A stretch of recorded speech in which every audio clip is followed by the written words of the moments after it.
Hello everybody and welcome to the Smite Draft League. We are coming at you today with some Godlike division action. We got Flourish up against the Seismic Shockwaves. I'll be your host for tonight, Jeeringlamb. I am joined by DoctahShru. How are you feeling tonight? I'm feeling good. Hopefully we got some great match ahead of us. Godlike division always bringing a lot of entertainment. It should be a good one. I'm really excited for this. Godlike action is always really good. Get some really good plays going on. A lot of talent coming into this one. Flourish and Seismic Shockwaves. Not too many Godlike games as far as other divisions, at least. So not too many games to go off of, but I still think we're in for a pretty good set. Do you think we're going to see anything special? Maybe some target bans? Or do you think it's just going to be pretty standard? I feel like at least for game one, usually teams stick to pretty meta things, especially if there haven't been a lot of games so far, not quite knowing what to target ban against them. So I imagine we see a lot of things that we're used to seeing, but with the most recent patch kind of shifting things up, we might see some different looks, especially in like the ADC role where a little bit of ability power is starting to come back, even if it's not Marticarous. That is true. We're also seeing quite a few mage ADCs lately, or at least I am. I'm seeing Frey a little bit more prevalent. Another prevalent character we see, Ratatoskr already taken away by Flourish, Seismic Shockwaves getting rid of Kali, some pretty problematic junglers. Anything else you're expecting to see? Yeah, I mean, pretty standard. I was about to say the Sun Wukong definitely should get banned away. He's just so strong in that solo lane. There's also still picks like the Jormungandr. I imagine teams might look at. The Ganesh has been seeing a lot of play. I'll have to just find out what these teams are prioritizing in particular. Well, they won't be having too many jungle options left when it comes to time to actually pick their characters because already 3 junglers taken away. There goes Giannis, so very prevalent mid laner taken off the board. I'm still seeing Thor left available, so there's a possibility we may end up seeing that picked up. You think they're going to end up banning that away? It looks like that's what Flourish might be trying to play for in their first pick position. I'll have to find out if Seismic Shockwaves want to ban it out. I feel like it is a good ban because it has the flexibility to go into solo as well. It brings so much pressure with that Anvil of Dawn having that semi-global presence. It's definitely a pick that you need to be wary of if you're not going to ban it away. We'll have to find out if that's what they want to go for. They're taking their time with this last ban. Seismic Shockwaves really debating what do they want to leave open, what are they taking away. Freya will end up getting taken away. We'll have to see, will Thor end up being picked up pretty early? Another thing I haven't seen banned out is Ganesh. That's been a pretty contested pick lately. I've seen a lot of bans and a lot of really early picks for it. Think we'll see it pretty early here today? Yeah, I imagine we will. Especially, I feel like Flourish might be in a bit of a pickle right now. I mean, the Thor is open, like you mentioned. The Ganesh is open. The Yorm is open. The Raven is open. They will take the Raven for themselves, but that leaves so many picks left open for the Shockwaves to kind of answer back with. Definitely some options that they can go with here. Seismic Shockwaves, the ball is in their court, like you said. Thor is open. Ganesh is still open. No more Rob to pick because you know you're facing into that, but Ganesh wouldn't be a terrible thing to go into that Ravana, excuse me. Can't talk tonight at all. Ganesh having that pretty solid silence, and then being able to drop the Dharmic Pillars is a lot of damage and really controls the space that they're trying to dive into. So Seismic Shockwaves do have some options, and it looks like Thor will be the first thing that they're looking at here. Yeah, I feel like that's such a good lock-in for them. He just brings so much regardless of what role they put him into. You have the flexibility of picking him early here to keep Flourish guessing on where they want to take it. And it looks like with the Yorm hover, they might be just grabbing that for themselves as well, which would eliminate the flexibility unless you might see a Yorm support, but not something we're used to seeing. Instead, though, they're going to lock in the Hachiman, who's been kind of fallen out of favor compared to how, prevalent he was towards the beginning. of the Season of Souls, but he's still definitely a hard hunter to box over there in that long lane and just brings a lot of safety with that mounted archery as well. Yeah, the damage output from Hachiman, his safety, being able to put out such a versatile kit makes him a very, very solid pick. And like you said earlier in the Season of Souls, very, very powerful, but did receive a little bit of a nerf to bring him back in line. Still pretty prevalent and apparently good enough to pick for Seismic Shockwaves up in the top two here. But Flourish, with I will some leave extra options standing open, no they're going to take barrier away the to our Ganesh. And success. with the Jormungandr still available on the table, they could send the Rob to jungle. You think that's going to be their play? I wouldn't mind that. I feel like Robin has been looking a little bit better in the jungle as of late because of some nerfs, kind of limiting his solo ability ever so Warriors, slightly, though he to can still do battle! both really well. And it looks like with the on her lock in, they're gonna keep the shockwaves guessing. I was mentioning the flexibility that Thor brings on the other side, but Robin does the same thing. So when we get ready to go into the second phase of bans, Seismic Shockwaves aren't going to know for sure if they need to ban out solos or jungles because they won't be exactly clear on where the Robin's going.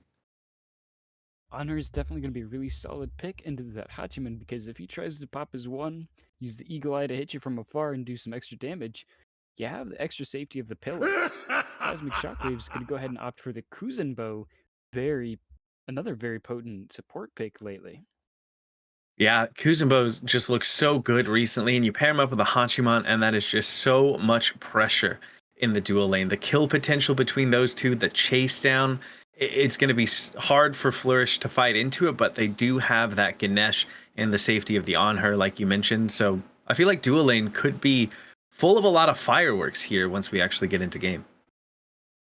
Yeah, there's a lot of really solid characters already, and these are very high damage output characters, so anything that's within your crosshairs is at risk of losing their health bar in the process. But Flourish, looking to ban something, they have some options open. Looks like Tyr will be their first choice, so they're willing to bet on the Thor going into the jungle. Feel like it is a fairly safe bet. We've seen Thor solo kind of fall off just a little bit since a couple patches ago, where it was a little more prevalent. So banning away the solo is a good call here. Tyr, a very good character.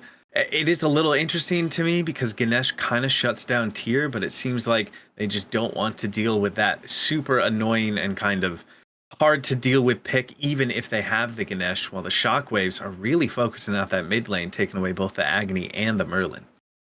They definitely don't want to be dealing with those problematic mid laners. Still some options on the board, but with those two problematic characters out of the way, they do have a little bit less to worry about since, as I'm pretty sure you're aware, those are very high damaging mages, and I certainly don't want to be on the receiving end of that. Yeah, both of them can just pump out so many high damage numbers between their various kits. It does leave, the Raw is still available. We've been seeing a lot more of Raw in the mid lane as of late. Morgan Le Fay could be an option should the Flourish decide to go that way, but Toth will not be an option that either team deal with. Uh, I've seen a little bit of a resurgence of Toth. You know, he's kind of gotten some love, and the itemization doesn't feel too bad on him. But it is a little interesting to me that they chose to ban it away here. Definitely not the most popular character we see banned out lately. Almost like you might see something like a Whoa! Regin picked at that point, but something that the Seismic Shockwaves will pick is going to be Habois. Just, I mean, we were talking about the damage already, and Hebo just brings even more of that. Sometimes called the god of triple ultimates because it just feels like every one of his damaging abilities hits as hard as an ult does. The crushing wave can just absolutely blow someone up, be it frontline or carry. Once you get into the late game, water spout and water hands do immense damage and have a decent amount of CC with that water spout, and then the water carpet just allows him to be that much safer. I really like the mid lane pick for the shockwaves here. Going to be some good mobility and even better damage. Really good character to make some waves, especially if you can combo that with the Time Thor to dunks. hunt. You can do a lot of damage really, really quickly. But something that he doesn't have too much safety against is going to be the Fenrir, and Flourish taking advantage of that.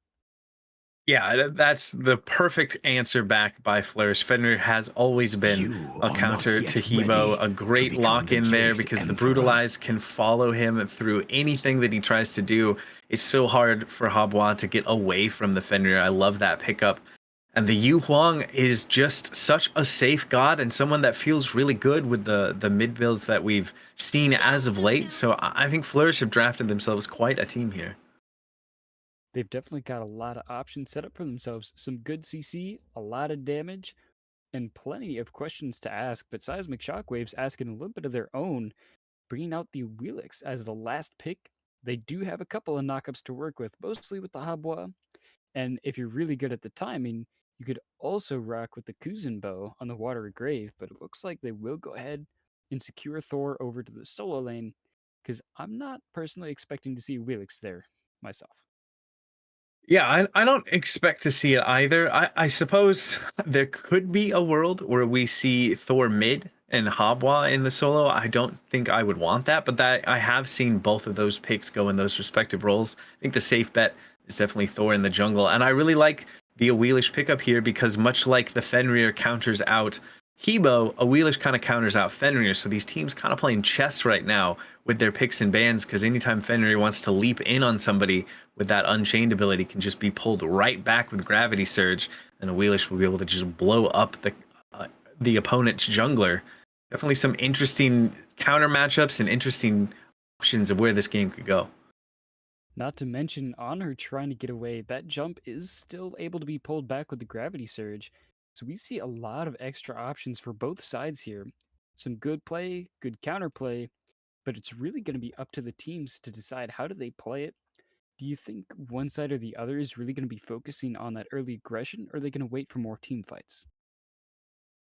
I feel like both teams have the ability to play for that early aggression. I mean, a Wheelish is so good. Her Feather Step, even around like level 6, kind of feels like a pseudo execute. But Fenrir, especially once he hits level 5, being able to just pick people up with the Ragnarok can completely change things. Both teams have the ability to get aggressive early. I think it's just going to come down to how they end up playing their drafts of who comes out on top in the early game.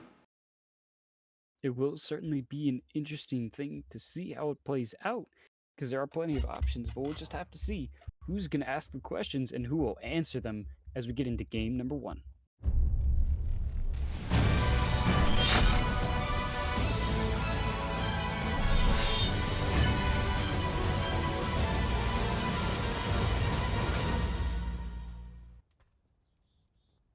Hello, everybody, and welcome back. We're coming at you with some godlike action of Smite Draft League. We got Flourish facing off against the Seismic Shockwaves. Gotta ask it, DoctahShru, as my co-host here tonight, which team are you going to give the advantage to just off of the draft so far? It's a hard one. I feel like both teams got away with really good drafts. They have a lot of tools to work with, but I feel like it's I have to give it to the Seismic Shockwaves here. It's close, but I feel like their draft just has so much potential to 100-0 anybody they look at. They have a very good pick comp with the Hebo burst damage, the Thor who can rotate out of solo, and because he's in solo, he's going to have the ability to, be tanky as well as do a ton of damage. A Wheelish combos well with a lot of their team. I feel like Shockwaves have drafted a very clear identity of how they want to play these fights, and it'll just be a matter of executing on that plan, and they should have a bit of an upper hand.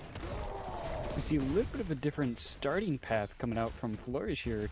Long starting over at the yellow. Normally you see the mid laner start at the solo side of the map, but looks like they're going to go ahead and trade juggle buffs this time around. A little bit of a switch up here. Do you think that's going to make a difference?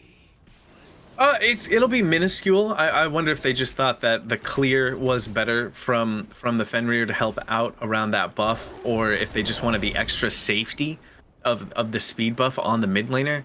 I'm not sure it'll come to matter too much, but it definitely will allow IbbaWasTaken to have just that little bit extra damage here for the early part of the game.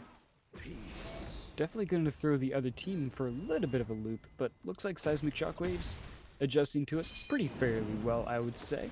Both Habwa and Wheelix go ahead and clear the wave. Gonna go get some action on the Harpies. They're able to secure the mid waves pretty early on, so the extra spaces they have could be feeling some pretty nice extra pressure. On the duos side, however, Flourish losing a little bit of pressure to that Kuzenbo Hachiman. Like you said, the early pressure from those two, very hard to contend with. And on her is not exactly known for his level 2 wave clear. No, and neither is Ganesh. He's not the best at the clear. It's more about the peel and the safety. And then once Dharmic Pillars comes on at level 5, that's where this dual lane is going to start to get scary. But there's some poke happening in the mid lane. Yu Huang getting aggressive. The scary is going to be coming out from both the mid laners, taking a lot of damage, almost about half for Animeceo, but looks like Vent also about half, getting a nice knockup, but Fenrir is around the corner looking for any opportunity. A lot of damage on the Vent now, about quarter HP, but does take over to level 4. With Wheelix here to help out as well, Seismic Shockwaves will manage to survive, clear the wave. Meanwhile, on the duo side, Tempest forced to jump under tower, with Raymond trying to get some extra damage with that Heavenly Banner doing quite a bit of damage to both of them.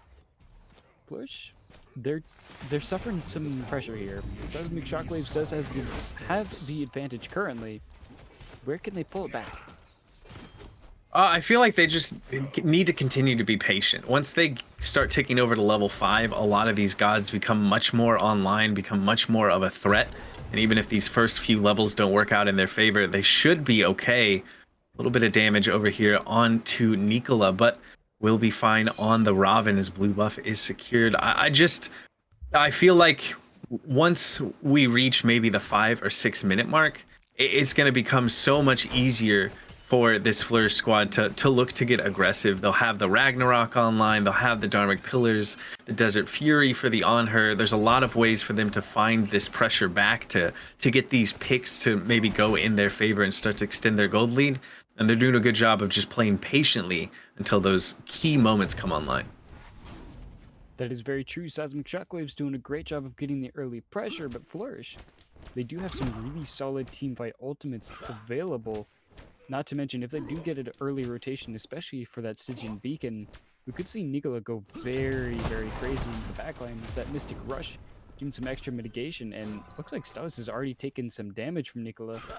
Had to teleport in, taking a little bit of damage for it. Rav doing quite a bit, already down to about half HP. Thor, gotta be careful. Berserker Barrage doing a little bit to try and clue wave, but not quite enough, as 10-hand Shadow Fist keeps him in place, takes a couple more hits. Stun won't quite be good, but Nico will continue clearing the wave. Does force back towards tower. Not quite out of it, but definitely not going to be able to play up too much anymore. Flourish dual lane not really doing any better. Do take over to level 5, but not really getting any pressure just yet.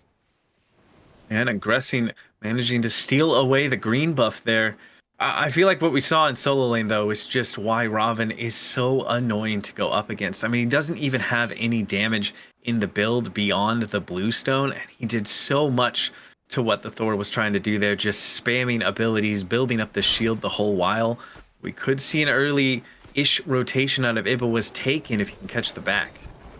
See jumping in, Fenrir catches Raymond, prevents the back from going off. A nice brutalize, doing a lot of damage. Ragnar coming out early, but mounted archery will end up securing a little bit more safety. Falling about quarter HP, but ChubbyOstrich here to make sure there's no funny business going on. As a counter gate from Seismic Shockwaves does show up to get them away. It doesn't secure any kills, and mostly just creates a little bit of presence so that Raymond can go ahead back, refill on that health bar, and come back to lane without an ultimate, but does manage to keep his life. Get used to seeing that trade. IbbaWasTaken using the Ragnarok, forcing the mounted archery right away. That is going to be something we should see time and time again. But the Fenrir making his way over to the proxy, and Thor could look to turn something back around.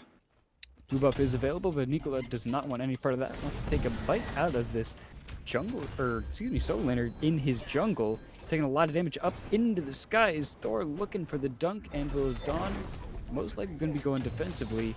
Will end up downing right back into the same spot as Aggressing coming in to help, but 3 members on 2. Vent is here to try and make something happen, but a lot of damage. Ganesh doing a lot. Gravity Surge not going to be good. IbbaWasTaken gets Vent for the first blood, almost 6 minutes in. Dharmic Pillars coming out.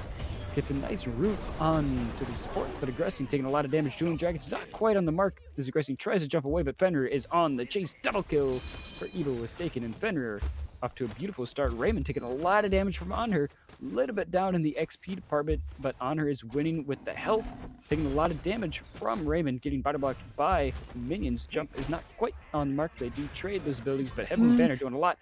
Beautiful push away, but Raymond does have mounted archery, and that will be a kill secured. Need to try to get active on the blue buff, but STAILUS wanting no part of that. Water Grave coming in to keep him there. And that will be kill for the support. Nico dropping for his greed. Wow, action out of nowhere all across the map. Just a minute ago, we were sitting 0-0 on the kills. Now it's 2-2. Both teams picking things up for themselves, but to me, the big focus needs to be on IbbaWasTaken getting not only the first blood, but that double kill there is just going to set this Fenrir off to a great start, but more action taking place around this red buff. Aggressing, trying to get in there onto the red buff, doesn't manage to steal away, but with 3-on-3 now, Seismic Shockwaves caught on the retreat. Animeceo taking a lot of damage, Featherstep doing a good amount of work, bringing ChubbyOstrich back in with the Gravity Surge. Crushing Wave not quite able to do enough damage. Animeceo does manage to get away with his life. Seismic Shockwaves do send them back home, but don't manage to get a buff or any kills, so they'll just take some waves, force some minions under tower, and just take whatever farm they can get. Aggressing, using his namesake there and getting very aggressive around that red buff. They're unfortunately unable to find anything, but the Shockwaves are just constantly walking forward. They're constantly making Flourish answer the question of, what are you going to do if we try to fight you here? What are you going to do if we pull you back with Gravity Surge when you're at your own red buff? And so far, Flourish has been able to answer those questions pretty well, keeping the kills even. They do secure their red buff. They don't lose anybody around that little skirmish over there. But it seems like both of these teams are very comfortable scrapping early and often. And so far, it's kept things fairly even. Shockwaves, just a small lead at the current moment. But it seems like, you know, Flourish is able to keep up with the aggression that the Shockwaves are throwing out. They may be getting quite low on the health bars, but like you said, they're able to keep up with that aggression, return a little bit of the damage onto their opponents as well. Thor trying to go into the back camps, but it's Animeceo taking a lot of damage. Up is the Mary Poppins, down is Dharmic Pillars, and Animeceo down to the grave. Aggressing, credited for that one. Nice 1-1-0. Awilix keeping pace with the Fenrir, as STAILUS driving Eva all the way back to tower to try and back, but going up into the Sky Anvil of Dawn will let him back, as he's just going to go ahead, rotate over towards his team. Drops into the mid lane tower, but not able to find the stun. ChubbyOstrich already in the mid lane. There is the nice pullback, and Vent will end up getting credit for that kill. ChubbyOstrich will fall. 4-2 now. Beads already popped by Raymond, but Desert Fury already dropped by Tempest, doing a lot of damage. Hodgman getting some good damage onto Otter. Just a couple more autos will secure. Mounted Archer comes out, get a good slow, and it'll be a trade on the two with a nice last-second impale, as the ADCs solo each other. Wow, can't get much closer than that over there in the dual lane. A great impale, as you said, but now Nico could be the one in trouble. I don't know if he's going to be able to make it out of this one. Mystic Rush is available. A nice stun from STAILUS will keep him there a little bit longer, but those mitigations coming in pretty handy, as he manages to survive with around 60% HP, but won't be able to keep his blue buff this time, as now the sights for Aggressing are set on the red buff over in the mid lane.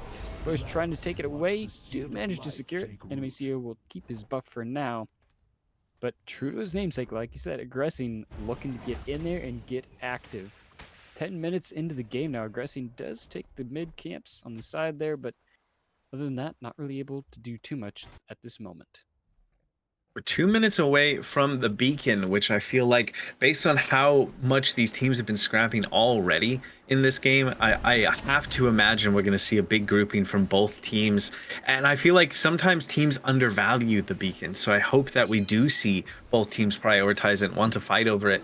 And I think the Shockwave should have a little bit of advantage around it as well, especially if this Thor makes the rotation over, has the Anvil of Dawn up and available, can use that to try and kick things off.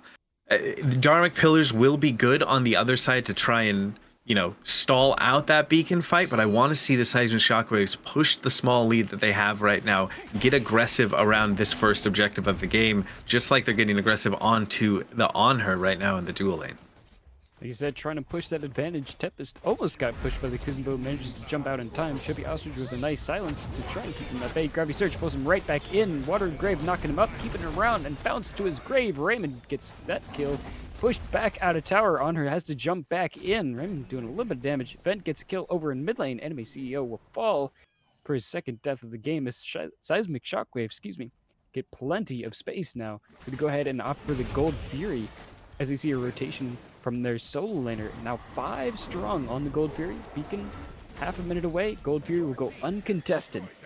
Now, Flourish. They've been trying to scrap and they've been doing well so far, but now, despite having a nice early lead for their jungler, they're going to be losing a bit of that on the objective game. Yeah, now there's a decent gold lead building up for the Shockwaves here. And that was just a good rotation over. Normally we see teams look at the beacon and then move to Gold Fury, but Shockwaves flipped the script, did the reverse, and caught Flourish sleeping, managing to take that objective for relatively free, as well as getting 2 picks in different lanes. They can apply the pressure everywhere that they want to. And as beacon spawns, it seems like Flourish don't want to give this one up, but they might have to, as there's reinforcements coming in for the Shockwaves. Seismic Shockwaves now with 4 here for the beacon. Good gravity surge will force the beads off of Ganesh. They will manage to secure the beacon with 4 members to the only 2 that Flourish had available. They'll get the money, get plenty of farm. That's not any gold to sleep on, I gotta say. And Seismic Shockwaves is gonna feel nice about it. Yeah, they've definitely been extending this little bit by little bit. I want to see Flourish. I feel like they have 2 options, right? You can either focus on the farm, or you can try to get picks like they're trying to get on Thor over here in solo, sending 3 in this direction. Already there, STAILUS trying to get a wall out to stun them, but silenced by the Ganesh, gets a nice double stun. With the help of Aggressive, trying to clear some space up into the skies with Anvil of Dawn. Trying to set up for the team, dunks in over towards Fire Giant, doing a little bit of damage onto the jungle and support. But with Vent coming in the mid lane, ready to do some damage. Starving Pillars already dropped early, locked in, pulled back with the Gravity Surge. There's nothing left to help you now. STAILUS to delay for a little bit more time. But Java will end up getting that kill. Kuzenbo feeling nice. Mary Poppins already down for CEO as Vent comes in with the crushing wave, takes him out. Beads forced by the Ragnarok. But you've already lost 2 of your team, and with it recognizing not much left he can do there, so could go ahead back off as Nika takes a lot of action from Java. First back under tower, STAILUS looking for a little bit of something, see if they can do anything. Nice stun, diving in under the tower. Java taking the tower, doing a lot of damage. Berserker's Barrage trying to heal it up with 10-hand Shadow Fist, but Watergrave knocking him up and around. Mystic Rush try and escape the onslaught of damage, just trying to stall for time a little bit more. Beats coming out, and STAILUS will get the kill with Berserker's Barrage. Nikola falling for a second time in game number 1. The Shockwaves are on a roll right now. I was just about to say maybe Flourish could look to get picks in response, but that's what they were trying to do. And there was just great rotations coming out of the Seismic Shockwaves. It seems like no matter where you are on the map, it's never going to be a 1v1 or a 2v1 for Flourish. There's always going to be members of this Chaos side team nearby. And I feel like now we're at the point where Flourish needs to be careful where they're pathing. Try not to take these fights. Just focus on farm, because the lead is extending even further. They're falling a little bit further behind with each passing moment here. And they just need to work on trying to get themselves towards the late game. The early game, pretty much over at this point, and I would dare to say that they have lost it. So they just need to work on trying to get to that late game point and turn something back in their favor, maybe with a kill onto STAILUS here. Going up into the sky, and Will Dawn already popped, used defensively, coming back down towards the Pyromancer. ChubbyOstrich forced against the wall, getting knocked up. Watery Grave good to keep him there for a little bit longer. There goes Gravity Surge. Thermic Pillars dropped as the Pyromancer continues to go. Flourish end up stealing away the objective as Aggressing forced back under tower, 1 HP. ChubbyOstrich trying to fall. A good push from Dueling Dragons, but Raymond does find ChubbyOstrich, but now Beads forced from CEO gets a nice triple root, but falls nonetheless. Raymond with mounted archery.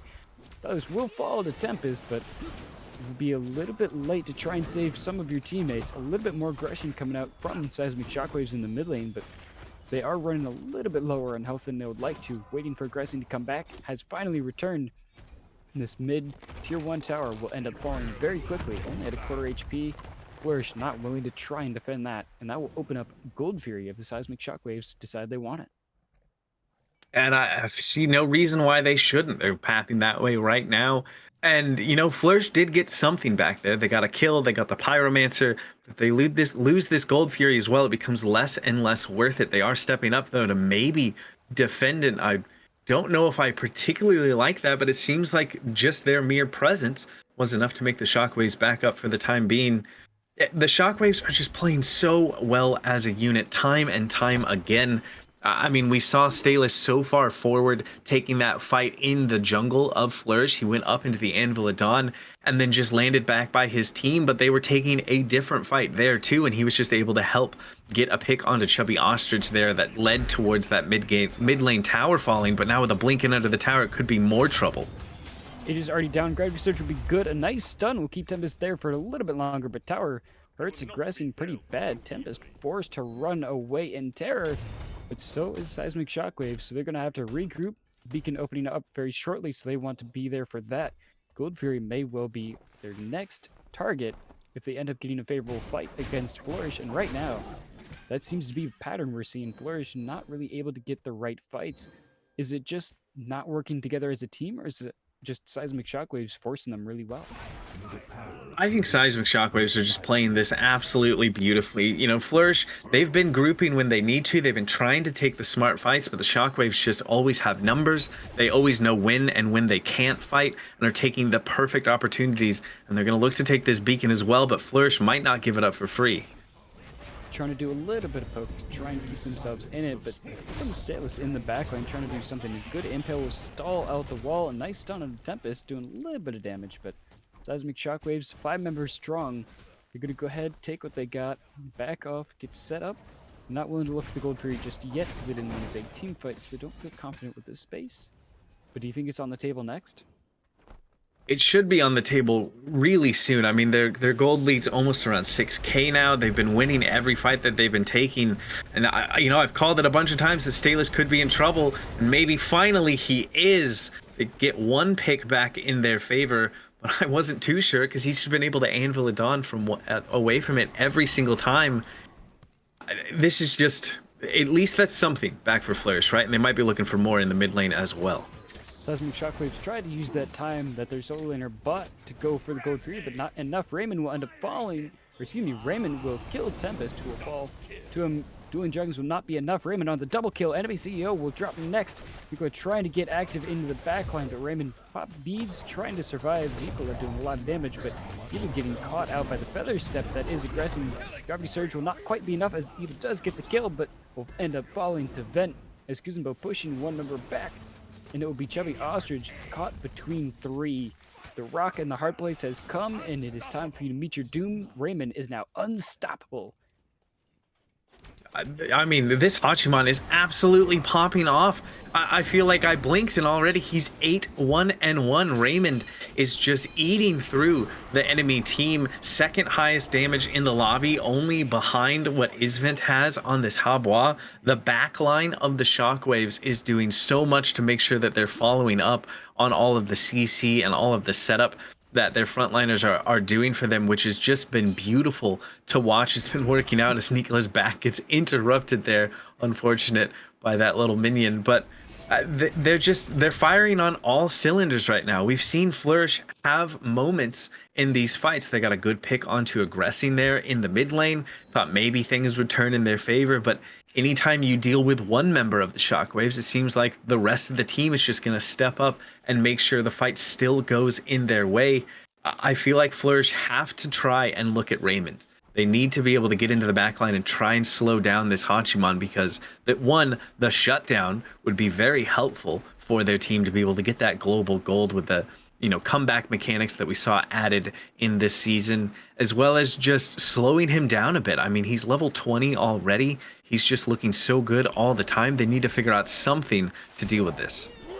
Yeah, Hachiman is the highest level in the lobby by 2 whole levels. The closest is only his own mid laner, the Habois, who's been causing so much trouble. So Seismic Shockwaves feeling very good on the gold and farm mechanic. Managed to steal away a Pyromancer that Flourish wanted to contest, but was not able to even get close to. And now they're setting up around the Fire Giant, making sure that they have just enough space. Flourish, they recognize that they're there, but not quite able to contest fully since a couple members did back, but with them well on their way. Seismic Shockwave's going to go ahead and opt to start the Fire Giant now. Fenrir is nowhere close to being able to help, so this is going to be a 4v5. Fire Giant already down to half HP. Nikola trying to get active to make something happen. Sully's just trying to buy time in the backline. Seismic Shockwaves do secure the Fire Giant. Dharmic Pillar is not able to steal away. The chase is now on. ChubbyOstrich taking the brunt of the damage. Anvil Dawn stuns 2. Being forced by Animeceo. Raymond takes out the support.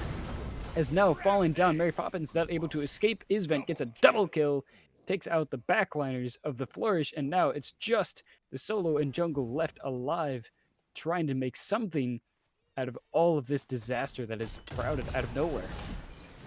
Yeah, I don't know if that was the best call for Flourish to try and step up to that. It's not EFG, it was just a normal FG. And look at what they're losing on the back end. 3 kills, the mid Phoenix absolutely deleted. Shockwaves, they can kind of rotate wherever they want right now. Maybe sweep away this right side tower, push towards the right Phoenix. I don't think they can actually go for an end call here. And even the right side bird might be a little aggressive. We do see them back up after taking what they have. I mean, hindsight is 2020, of course, for Flourish, but I still feel like, 21 minutes in, it's not the end of the world to give up that first FG there. Try to play safe, trust your siege defense because it's in a pretty decent spot. And they're trying to find farm, but STAILUS is not giving them any quarter in the jungle. It was trying to get something, but with the boys in blue here, Anvil of Dawn will be popped a little bit early, trying to get out. And will manage to secure some safety as the beacon opens up. Teammate rotating in, but STAILUS going right in. Doesn't quite find the stun, but on her jumping in, ends up getting stunned, forces beads out as Raymond is here to help. Dark Pillars and as well as Desert Fury doing a lot of damage. Almost gets a kill on the STAILUS, but not quite enough, and it will be Kuzenbo who ends up going over to secure the beacon as the Gold Fury is about to spawn. And fire minions pouring into the base. Nobody from Flourish is back there to deal with him. Not going to end the game, but poke on your Titan when you don't have a Phoenix up. Never going to feel good, especially with the Shockwaves getting aggressive again, trying to make sure that no farm is easy for Flourish to secure. Java already getting caught out by 4 Ragnarok, bringing him back in, but it will be a Gravity Surge, bringing Nikola back in. Crushing Wave doing a lot of damage. Raymond gets the kill onto Tempest, doing a little bit more. Dueling Dragons not quite enough. Raymond gets a double kill onto ChubbyOstrich. Mary Poppins to try and get away, but Aegis can only buy so much time. iZVENT gets the 7th kill for Unstoppable. Trying to run away with Mystic Rush, but Aggressing not willing to let you get out, and only 1 member left alive for Flourish, and it is absolute disaster. Seismic Shockwaves charging into the throne room. Ibba does get the kill onto Aggressing as the other 4 members turn onto him. Half HP left, trying to blink around the side. iZVENT does get the Dia side, and Seismic Shockwaves will finish out this game in 24 as the Titan tried to escape the base. But it looks like I am going to get debated by this wonderful mechanic. Dark Pill is coming out by Ostrich. Here comes the Anvil of Dawn. Crushing Wave will do just enough. Raymond will go ahead and go immortal before the game ends in 24-12.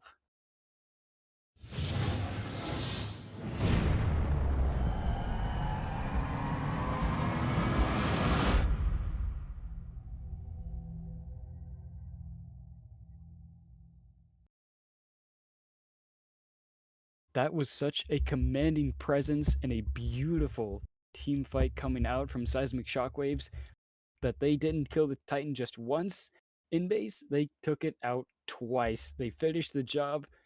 That was just a very beautiful game coming out from Seismic Shockwaves, but Flourish, they feel a little bit worse for wear after that one. What could they improve?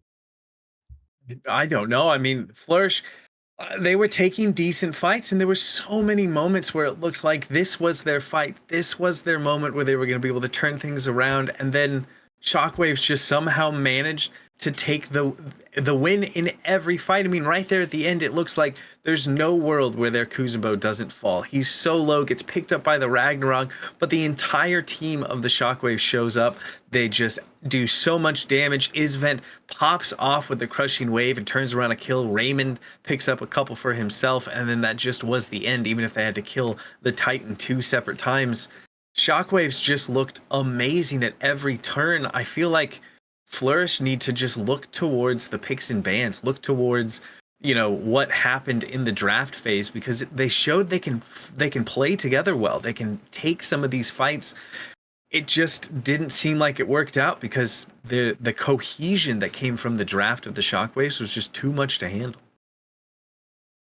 I am seeing a little bit of a problem coming out from the side of Flourish here, something that really does make a difference, and that is 2 people having 0 boards. That is not a stat line you want to see the bagels on. I would rather see that in the deaths. Both the solo and the jungler not placing too much vision, and the rest of the team not picking up much of the slack.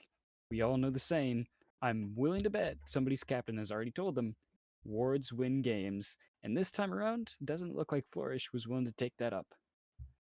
Yeah, that is definitely not something you want to see out of a team with two members having zero wards.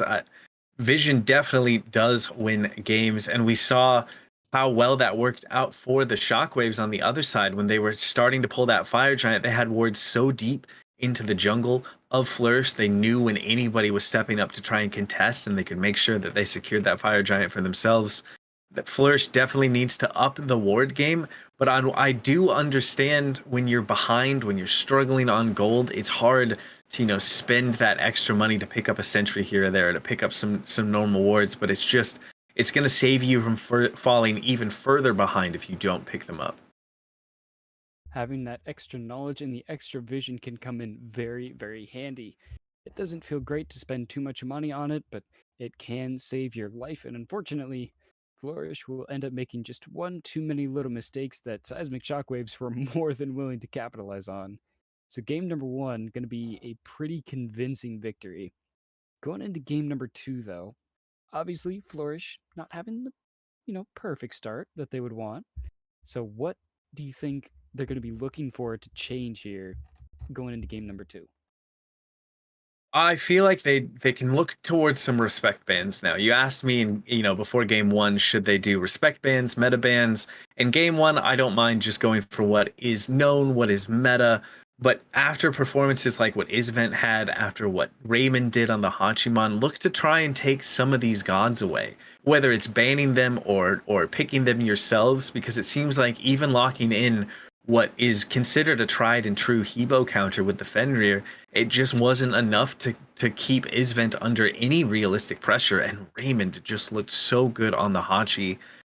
Just swallow the pride and make them show that they can do the same thing on different picks and make sure they don't get them again. Definitely going to be some changes need to be made. Like you said, those backliners from Seismic Shockwaves, absolutely dominant. Just the Habwa and Hachiman alone were doing so much work, and that's not even getting credit to the support, the solo, and the jungle who were really just making it all come together beautifully, like a perfect cake recipe. Anytime you have one ingredient, you bring them all together and you end up with something beautiful. And Seismic Shockwaves really knew how to put the icing on that cake. Yeah, they did. And we're already seeing the switch up from Flourish here. They're in their second pick position this time, and they've chosen to do that. So they definitely have a game plan, and they take away the Thor with their first ban overall, making sure that STAILUS cannot have that again. I love the respect ban coming out. Also getting rid of the Giannis and the Ratatoskr, so they don't want any of those global or semi-global ultimate shenanigans. There is still things like the Athena and the Apollo, but those are more comfort pick than meta right now. Excuse me.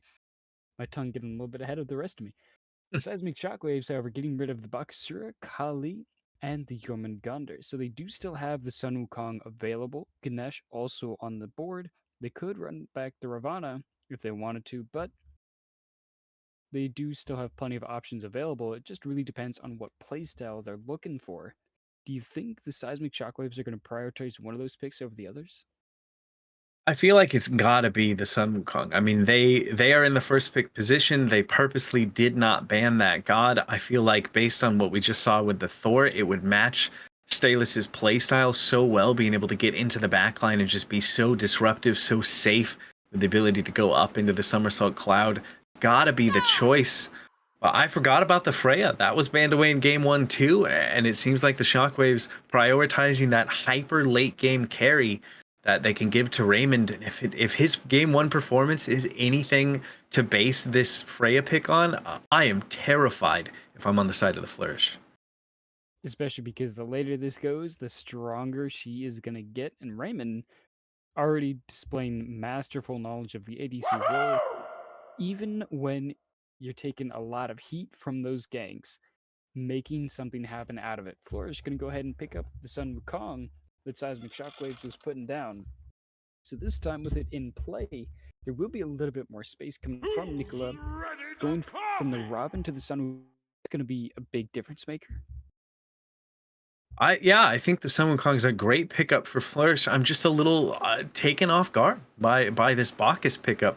I mean, Bacchus is a great support. He can do so much. He does a lot of damage for a support. Even if you build full tank, he has that heal in his one to give a bit more self-sustain as of recent. He can very well help out with the dive that Nikola is going to be able to have on the Sun Wukong. But I mean, I don't feel like the Shockwaves were going to ban it away or pick it up themselves. It feels early in the draft with so many good picks still left out there to pick up this Bacchus. It could certainly be used as some extra pressure to get that Freya down as early as possible, but like you said, Bacchus isn't something I normally see being picked up this early. But I Seismic will leave Shockwaves, standing no they're more than barrier to happy to our pick whatever that success. they want, and that's going to be the Naja and Ganesh to try and hold those picks down. These are some pretty relevant picks, and especially with that Ganesh, we've seen how just impactful that team fight can really be. Yeah, and this is the problem I have with picking Bacchus so early. Naja and Ganesh both have really good matchups into this box. If he tries to use that belch to start to get the stun onto anybody, it can get silenced out by the Ohm from Ganesh. It can get sashed by the Naja. It can get whooped by the Freya. It's going to be hard for Chubby to get his kit off in the way that we know that he's going to want to on this Bacchus. We're going to have to see how it plays out in their favor because the Shockwaves already have some terrifying pieces of the puzzle with their top three. Maybe they wanted the Bacchus because it's more lore accurate for Chubby, going for the little pot belly. Yeah, that could be it. I like that. If they if they want to just RP their way through this set, I would be totally down for that. Well, anything could probably go better than game number one because that was not the start that they were I looking am for the to this set. Shoguness And of it looks like Sorrow. Izanami will be their choice of ADC to try and return some of that pressure, especially against a Freya who, even though she is really a late game hyper carry, her early game, especially right now, still feeling pretty solid in the ADC role. Yeah, Frey's early game's nothing to scoff at, but against a Bacchus Itsunami, that is pressure incarnate. Itsunami easily the best hunter at wave clear in the early levels, which allows them to just get so aggressive in that lane should they want to. And when you have a Bacchus as your support, this dual lane from Flourish should just be constantly holding W, constantly walking at the members of the Seismic Shockwaves, especially since Ganesh doesn't have historically the best early lane clear that we talked about during game one. Freya, more of a late game god. I really hope that with the draft they've locked in so far, this Flourish squad has their W keys just constantly pressed down, start to rub off the little, print of the W key by the end of this game. Seismic Shockwaves certainly showed that the W key can work to full effect in game number one. So, like you're saying, Flourish does have a good enough comp to try and make that happen, at least in the duo lane. It's a little bit early to say what's going to be in the mid lane, especially because they haven't done those picks yet, but as they're banning out the Rav and the Agni, there's still some other options left that Flourish can pick up here. What do you think they're looking at? Mid lane against what they have on the table right now, you definitely probably are going to want something with CC immune alt in the kit. When you're going against a Naja who can use that Windfire Wheels to pick you up and force those beads, any sort of safety you can have will help out to do that. So that would be where my eyes are going towards. But Flourish hovering the Merlin, which does not have CC immunity in the kit, but I also don't hate it. It is so much damage. Merlin just gets to press more buttons than you do, and if the game plan of Flourish is just to walk forward, deal damage, and just pick all the members of the Shockwaves, Merlin's definitely a mage that can do that. Merlin is definitely known for some high damage output, even if he's not very good on the CC immunity department, but somebody who does fit into both those roles a little bit better is going to be the Ra. Searing Pain does have CC immunity despite its very non-mobility usage, but still I very will high damage win peace output, by really force. good mobility, and overall utility of Ra. Really going to help the Seismic Shockwaves, but looks like Raymond going to be running back the same ADC. Yeah, that is terrifying to me. Raymond looks so good on this pick. Now, Flourish have a extremely different draft this time. No reoccurring picks from what we saw in game one, at least so far. So maybe they're thinking that they'll be able to deal with Raymond on this Hachiman, and they might be able to because okay, wait. With a Hachiman lock-in, it's not Freya ADC anymore. Freya It's jungle? Naja solo, I suppose. Wow, that pick is throwing my mind for a loop. There's so many different places this could go now. I think Freya jungle might be the call for aggressing, but I don't normally think of Naja as a solo laner. If anything, he's more of a support after jungle in my eyes. Well, I think it's safe to say we can keep the Ganesh in support. I don't know if we end up rocking that over in the solo lane. If we do end up running it in the jungle, I am 100% all for it. I just don't know if it's quite the meta pick. Flourish, however, going for a little bit more high pressure jungle with the Thanatos. Hopefully that can return some of the pressure that they lost in the previous game, and this can help transition them into those teamfight stages a little bit more smoothly. Yeah, I even with the interesting picks on the side of Seismic Shockwaves and trying to figure out where everybody's going, I love this Flourish draft. I feel like they have a very clear game plan of what they're going for. They have the early aggression and early pressure with things like an Itsunami and the Thanatos, and then as the game shifts further into the late game, you have like what I would consider a bridge pick. Sun Wukong very good in that mid game once he has a couple items online, can really run things with the Bacchus helping. And if we get to that late game point, there's no mage like Merlin to be able to just throw out tons of damage. I'm interested to see where the Shockwaves, where the pieces go, how the puzzle fits together. But I feel like Flourish, it's very clear they have a set game plan in mind, and I'm excited to see how they pilot it. It's definitely going to be a good transition since game number one didn't quite go their way, so any adjustments and improvements they can make will be more than welcome. We'll just have to see how well they're actually going to be able to pull it off as we get into game number two.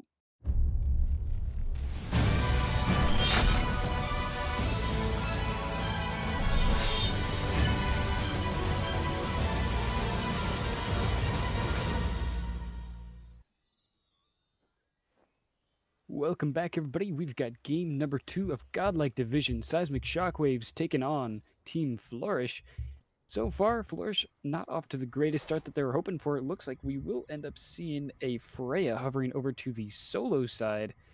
This is definitely a different playstyle than we saw the Thor in game number one.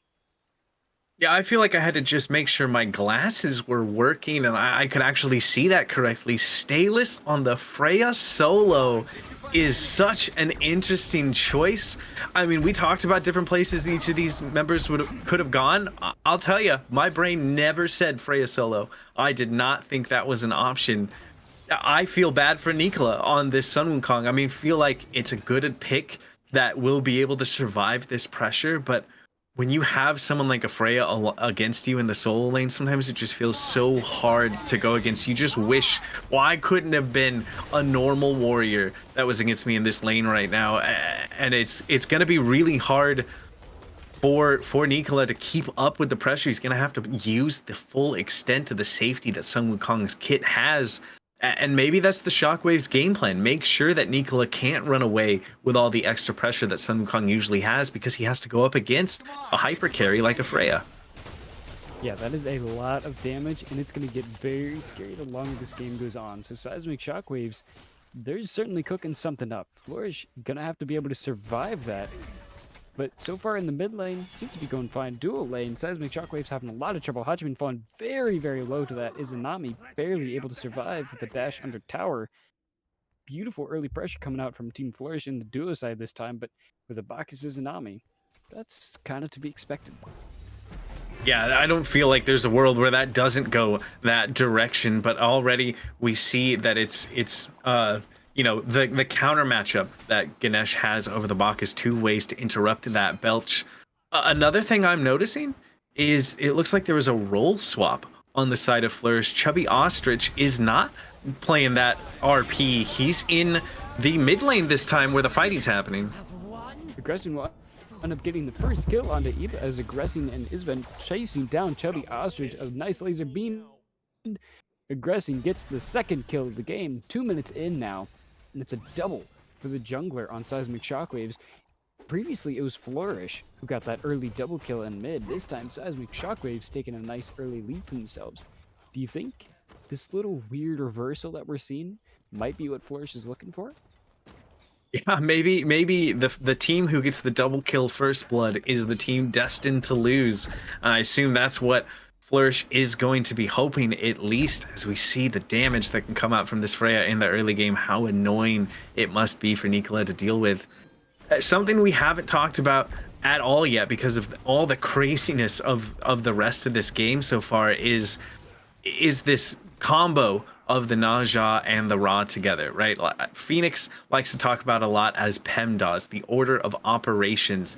You take someone up with the Windfire wheels, they land back down, they get hit immediately by the Searing Pain. It's such a potent combo that's hard to deal with, and there's that Searing Pain right now. Speaking of hitting for absolute loads of damage, taking down Tempest, they do still return the kill under Raymond, so they will trade out the ADCs, but now Animeceo caught out in a bad situation. So is STAILUS, as Nikola gets the ultimate off. Somersault Cloud doing a lot of damage chasing under tower. Freya does have ultimate available. Valkyrie's discretion not used. They will survive with their life, and it will be 3-1 on the kills board. Seismic Shockwaves taking a pretty decent early advantage on that kills board this time.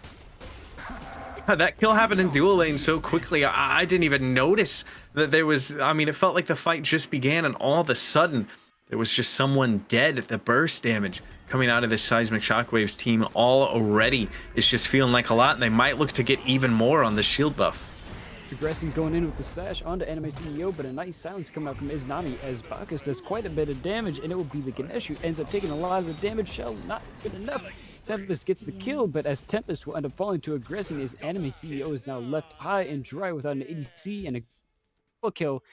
4-0 to start off this game. Just 4 minutes in, the kill per minute on just one person alone. Absolutely crazy coming out from Aggressing. Naja definitely has the ability to have a good early game like this, but you don't often see it. Usually there's an item or two that are needed, but he's just playing it so well, working with the team so well. The cohesion that we've seen out of this Shockwaves team in both games has just been incredible, as STAILUS has dropped extremely low on this Freya. Nikola doesn't have Somersault Cloud just yet. Aggressing in the area code to try and make something happen. Not quite enough range to hit. Looking for the counter gank. Aggressing waiting for the right opportunity. STAILUS trying to bait him in. Lure him into false sense of security. Aggressing tips the hand a little bit early. Sash not quite on the mark.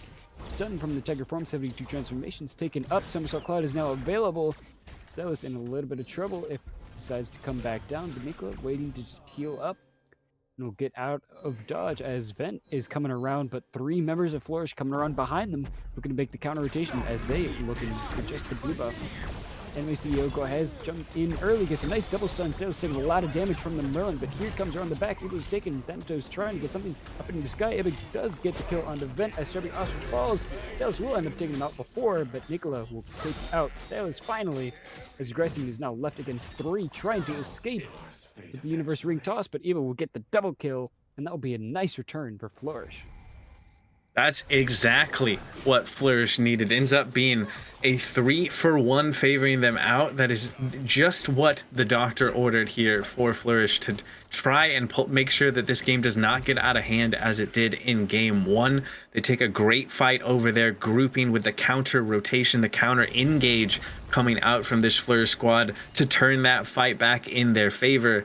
And you know, I talked about how annoying it must be for Nikola to go up against this Freya, but I think I understand why I am not a Godlike division player, because Nikola he's the one with all the pressure. Every time we cut over, it's STAILUS is the one that is low. He's been able to handle this, you know, kind of unorthodox solo pick that STAILUS is running and do very well in this laning phase, where I feel like, at least me personally, I would have died probably 5 or 6 times by now. Nikola does have the advantage of a little bit more consistent wave clear, and not to mention, having the team rotate for a counter gank is also pretty nice. To have 4 people there, 1 for 3 trade would be very nice for Flourish, as ChubbyOstrich taking a lot of damage. Raw Laser Beam doing in chunk. Windfire Wheels are up. Dark Pillars have been dropped. Comes back down. ChubbyOstrich right into the Searing Pain. Just gone as PEMDAS does its work. Animeceo sashed once again, trying to jump on the tower, but Universe Ring Toss will be good. And CEO will be down. As once again, STAILUS pushed back towards tower, so is Raymond. So the side lanes of Flourish doing well enough right now, but Seismic Shockwaves take the big advantage in the mid lane. Yeah, that's just that combo. Expect to see that time and time again in this game. Windfire Wheels into Searing Pain is a combo as old as Smite. And it looks like Raymond will be able to be okay. A lot used on him there, but it's just so impossible to deal with. If you don't have the beads, if you get taken up into the air, it's such an easy timing for a Ra to land that Searing Pain, especially one of the caliber of iZVENT. Here comes the gank into soul lane.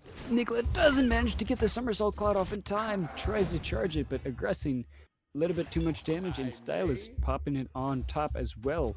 Be good enough to get a nice kill with a beautifully timed gank as Raymond trying to force some pressure back on Tempest as the supports rotate back. Raymond still a little bit low on HP. Bacchus jumping in to try and get aggressive, but going to be able to dash away in time. Raymond will keep his 0-1-3 stat line before the Izanami and take another kill, but STAILUS in trouble. IbbaWasTaken doing a lot of damage. Thanatos swinging away with the scythe. There's a beautiful blink ult from Aggressing coming in. Here comes Vent. The Ra won't even need hearing. That'll be a nice kill. Yeah, PEMDAS still works even without the ult, it seems. It's just iZVENT plus Aggressing equals a kill. That is the equation for this Seismic Shockwaves team. Good rotation and a great just job saving the life of their solo laner, who looked as good as dead over there in that solo lane, because because IbbaWasTaken on this Thanatos is definitely starting to come online. 2, 2, and 1 so far. Has both the Jotuns and the Hydras. Those are big power spikes for a Thanatos. He has 30% CDR, so that hovering death, the execute, gonna be available over and over and quicker than this Seismic Shockwaves would probably want it to be up. I want to see IbbaWasTaken continue to get aggressive, even though that one didn't work out in his favor. Just continue to apply pressure wherever you can on this map, because this is your time as a Thanatos. STAILUS does end up having to pop beads on some transformations, but here comes that hovering death into the sky. Is the Valkyrie's discretion, but STAILUS faced against 3. Somersault Cloud is already up. Bacchus is here. The Belch of the Gods is good enough, and Animeceo will get the kill. Meanwhile, mid lane, Flourish forced under tower. ChubbyOstrich taking a little bit of damage, but not nearly enough for the Seismic Shockwaves to have the spaces they want. They're going to go ahead and rotate over to the Gold Fury, though, recognizing that there are 3 on the right side of the map. We go ahead and pull it as quickly as possible, try and burn it as quickly as possible.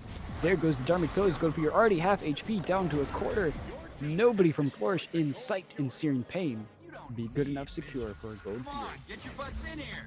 Shockwaves are playing the map so well. That's another early Gold Fury taken before the beacon. They did it in game 1, and they're sticking to this objective focused play here in game 2 that pushes their gold lead, or that evens out the gold. Excuse me. Flourish doing a good job on the map, but it looks like Aggressing wants to try and get aggressive in the dual lane, but Tempest playing safe enough. The Naja will just end up backing. But I like what we saw in the solo lane. Even if it led to that Gold Fury getting taken by the Shockwaves there, IbbaWasTaken does not, he doesn't back down. He got killed trying to get a gank onto this Freya, but he came right back over, and this time it was successful. And I feel like the solo lane is the lane that we need to see this Thanatos look at, because you got to make sure that the Freya does not get ahead, and that the Freya doesn't even get to a state of even, because it's just so hard to deal with her. Do not want to see a late game Freya on the enemy team. Never a good thing to be staring at, but a little bit of aggression coming out from the mid lane. Dual lane, not too much going on. We do see IbbaWasTaken trying to get a little bit active coming in. Is the Thanatos hovering death not available, but the shield buff, that is fair game. Yeah, IbbaWasTaken, making his presence known around the map so far on this Thanatos. It's good to see that out of there, but the mid lane seems to be the one place we haven't seen him all too often. It seems like ChubbyOstrich is constantly getting forced underneath his tower. They have the pressure for the time being, but every time we've cut over, it just looks like this Merlin is unable to be safe in that mid lane. 0-3 and 3 so far in this game, and the rotations from iZVENT have been so good. Yeah, I feel like as much as you also want to keep the Freya behind, helping out your Merlin get to that mid lane could be just as helpful. Aggressing could use some of that help right about now, facing 2 enemies.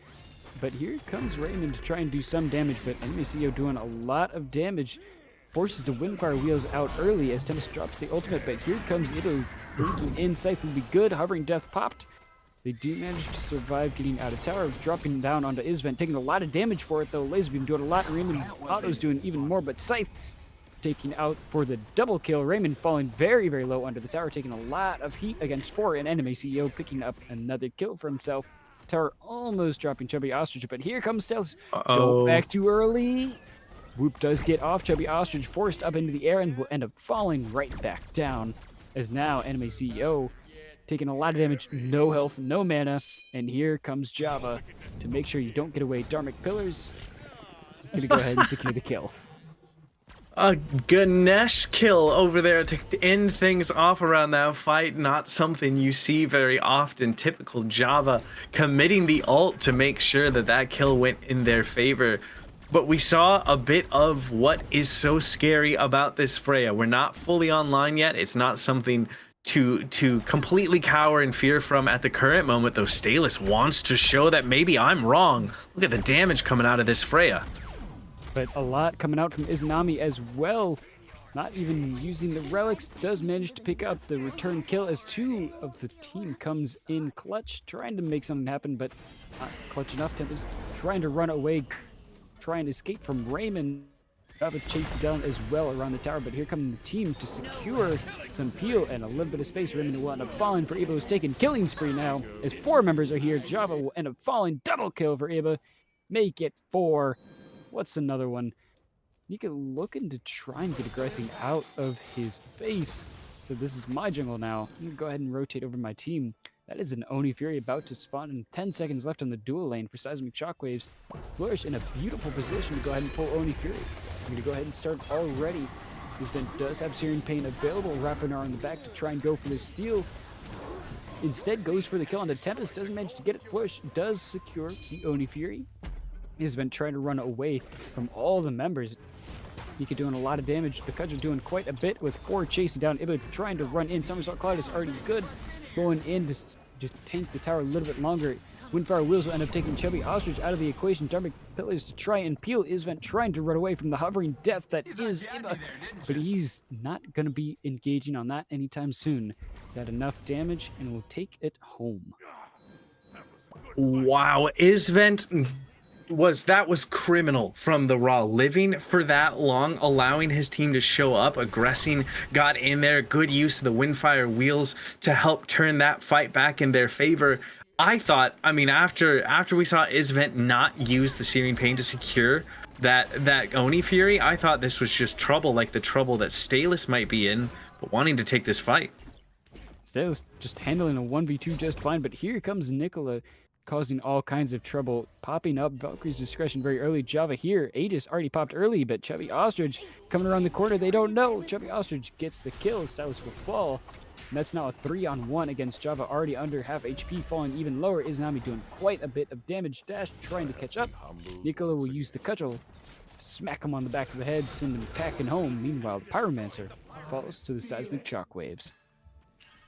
This is such a chaotic match so far. Every time I think, okay, well, I can talk about this point because this happened. Like 6 things happen before I even get a chance to. It is non-stop action here. I mean, there's 14 kills on either side. Just 16 minutes into the game, both teams are scrapping so often, so hard, and there's only 29 gold between the 2 of these teams, fluctuating between waves as Ibba gets another kill onto iZVENT, who is over in that solo lane.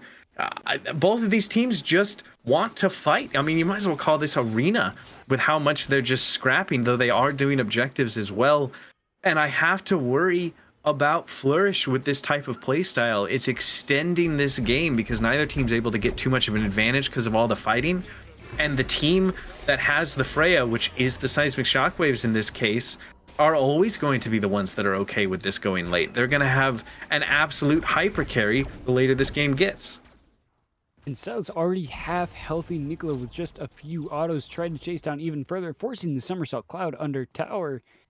That's a lot of damage already, and that's just 3 items.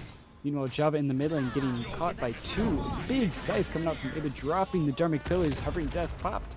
ChubbyOstrich shooting tower a little bit to try and take it down. Execute would be good. Java will end up falling, but it took a lot of damage. iZVENT doing enough. Raymond will end up securing the kill. Aggressing coming in hot, and that will be a beautiful searing pain. ChubbyOstrich dropped once more. 1, 6, and 7, still even with the Raw, but not the most ideal stat line.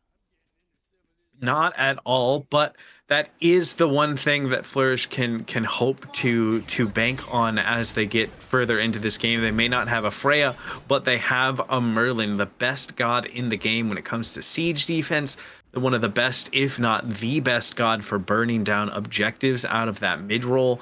They just have to worry about the out secure potential that iZVENT will have as Beacon goes the way of the Shockwaves. I'm just a little worried if I'm Flourish right now, because we're getting to that point in the game. STAILUS manages to get the kill on the Nikola with not even quarter HP. Valkyrie's Discretion coming in just in the nick of time to secure the kill. Nikola can't be too happy about that one. Had him on the ropes, but Freya turns it around. Meanwhile, Seismic Shockwaves rotating onto the Merlin, trying to escape around the side of the map, but with 3 chasing you down, not going to be able to run for too long. Moonfire Wheels not on the mark. Blink expended, but the sash will be good.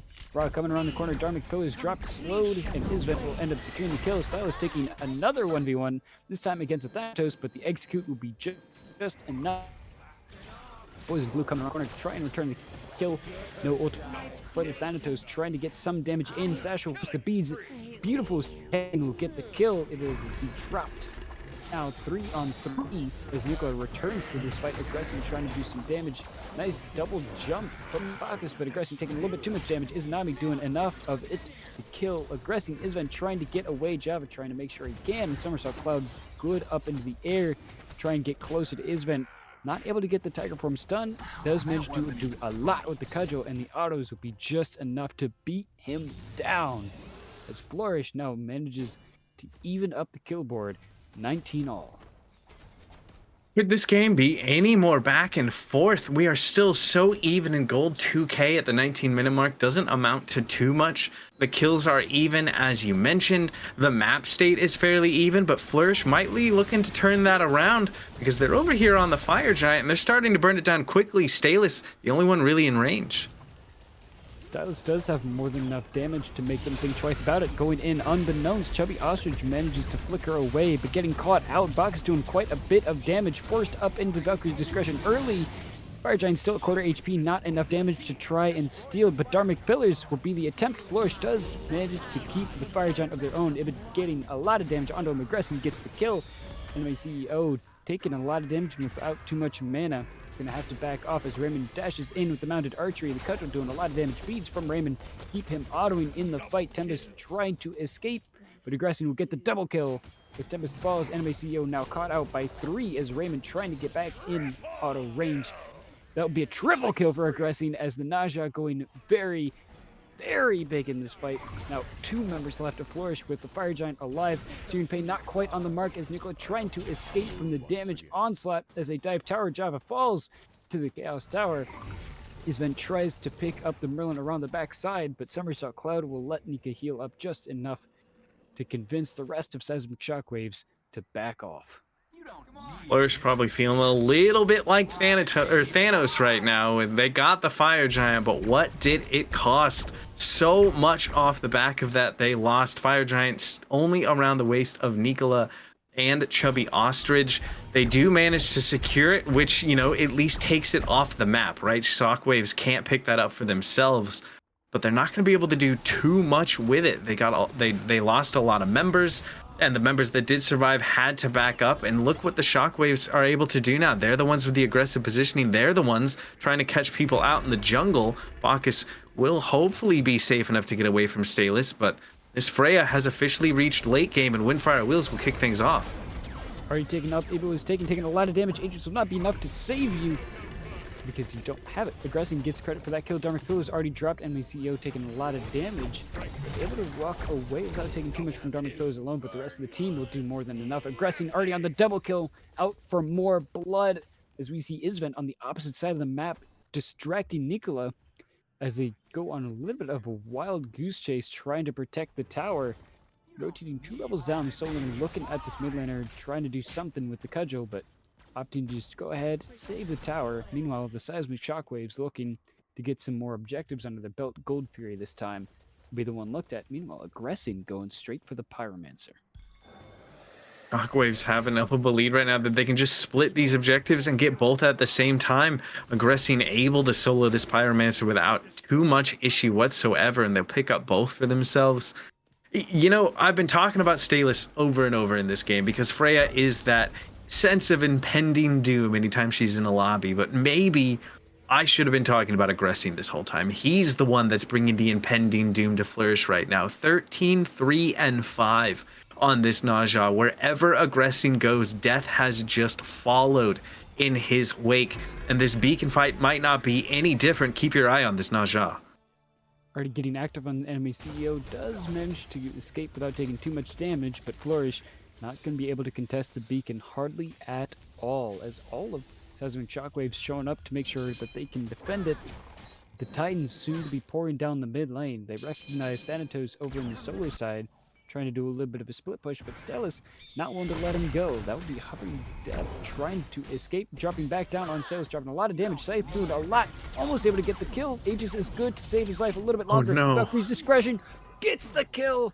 STAILUS survives just in the nick of time as the team is rotated to make sure nobody else tries to do anything funny to their solo laner. I mean, that's why I've been talking about STAILUS this whole time on this Freya pick. That should have been an easy kill for IbbaWasTaken. I mean, he's 9 and 7 and 3 on this Thanatos. He's been doing good this whole game, but we're now at the 23-minute mark. Freya has 3 rings online, the Bumba's Spear and a Spear of the Magnus, just for good measure.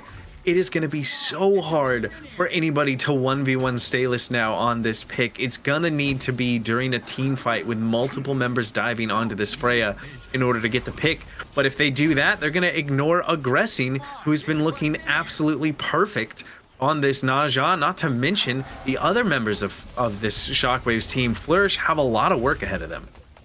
Tempest figuring out exactly why STAILUS is such a threat, taking only a couple autos, but almost half the HP bar, trying to restore some of it. But the tier 2 tower in mid is going to fall, but so is the Hovering Death. Manages to get a nice stun. It'll drop iZVENT as Tempest takes out STAILUS on the backside. Windfire Wheels already dropped on Ega as Nikola takes out Raymond, and now only 2 members left alive. Trying to fight against Aggressing, does manage to get the double kill with the assistance of the mid laner as Java trying to run away from Nikola and Tempest. Autos flying out to try and catch them. Tiger form from 72 transformations, not able to get the stun, but the cudgel will slow just enough, and a whack to the back of the head will put Java down for a nice little nap. As the Titan now charging down at the mid lane, Phoenix threatening to take it. Meanwhile, Flourish members trying to drop the T2 tower in mid. I mean, I feel bad. Did I cast or curse the Seismic Shockwaves? I talked about how they had a good chance with every member of winning the team fight, and the moment I say that, they get absolutely wiped in a full deicide. Not a single member left remaining. The mid Phoenix barely survives for Flourish there. They did exactly what they needed to in that fight. They focused the right members. We saw instantly that STAILUS, Raymond, and iZVENT were the targets of the aggression of Flourish, which it doesn't even necessarily matter which order you go in. You just need to get one of them off the board because their damage as a little group of 3 in the back is so hard to deal with, and they took out the 3 of them with just intensity right off the bat. Aggressing, trying to win the 1v1 in the jungle, but it ended up not being a fair fight with more members rotating in, and he ended up falling, and then a good chase onto TypicalJava. But Seismic Shockwaves, they have respawned, and this fire giant is melting. Already down to quarter, trying to get in. Dharmic There's just not enough Seismic Shockwaves to secure the Fire Giant, but here comes the Hovering Death as they're trying to run away. It's been taking a lot of damage. Somersault Cloud going up. Raymond does secure the kill onto Ibba as dropping down is the Sun Wukong as Aggressing finds Tempest in the back. Goes for the double kill for Raymond as Animeceo and ChubbyOstrich try to escape. That'll be another kill for Aggressing as he finds the triple to get the deicide, and Flourish off of the back of one good team fight throw it all away, and Seismic Shockwaves with no one left to oppose them gonna charge down the mid lane. That might just be the game. There's still 25 seconds left on Ibba, who's the closest to respawning, and there are 4 members with Fire Giant here. The mid Phoenix will fall, and they're going to push towards the throne room. That fight was insane. And it will be just enough for Seismic Shockwaves to take the late game all the way to the end game. Titan falling below half HP. Dharmic Pillar's already dropped.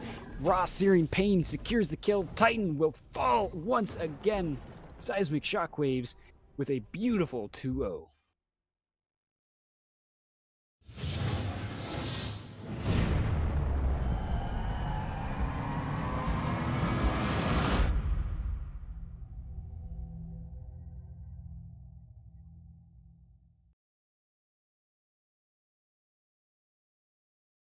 What a turn of events from back and forth to back and again. Seismic Shockwaves trying to pull ahead. Flourish making sure they return the favor. A beautiful team fight coming out from Seismic Shockwaves. They get aggressive on the mid tier 2, only to get wiped and decided by Flourish, only to come right back, take the Fire Giant, and just end the game. You said it yourself. There was not many games that could be more back and forth than that, and that was truly an impressive game from both sides. It was. Oh, God, I feel so bad for Flourish. They played so well throughout the entirety of both games, and especially in game 2, IbbaWasTaken with 11 kills for himself, a lot of damage, 21k coming out of ChubbyOstrich on the Merlin. They looked like they had a clear idea of what to play, but just the damage, setup, and combo, the cohesion coming out of the Shockwaves just proved too much to handle in the end, even with the unconventional Freya solo pick. It was definitely very well put together by both sides. Damage charts, very, very similar. Neither side really pulling that far ahead of each other. Of course, Aggressing and STAILUS do manage to pull ahead with 23,000 each. Closest on the other side, only 21,000, but still, only a 2,000 to 3,000 player damage difference. That's really not much considering how much we saw in this game. And I'm willing to bet if that was a game 3, if this was going to a game 3, Flourish very much could have taken that, because pretty much the entire game they were going tit for tat. Anything that Seismic Shockwaves tried to do, they tried to match it.